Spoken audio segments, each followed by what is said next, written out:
Hello viewers, আসসালামু আলাইকুম। আজকে আপনার লাগে একটা ভিডিও শেয়ার করতাম আইসি। তেলের মাঝে পেঁয়াজ দিয়ে এখন লাইড়ে সাইড়ে দিলাম, লবণ দিলাম পরিমাণ মতো, 1 চামচ হলুদের গুঁড়া, 1 চামচ বাখরের গুঁড়া দিলাম, শুকনো মরিচের গুঁড়া 1 চামচ দিলাইলাম,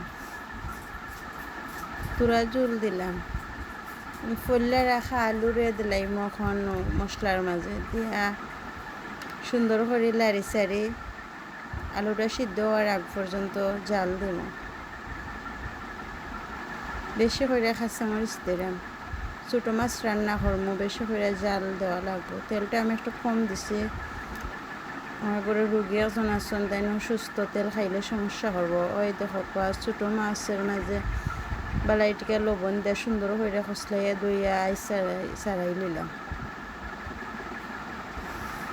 ও মাছ দিলাইলাম আলুর মাঝে, এখন আস্তে আস্তে লাইরা দিব, মাছ কুচিন বাংতো না করে।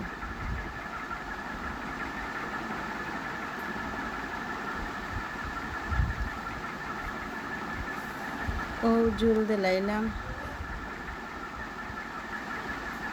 বিশরা তো কে বাখরে পাতা তুললে আনছি, বাখরে পাতা দিব।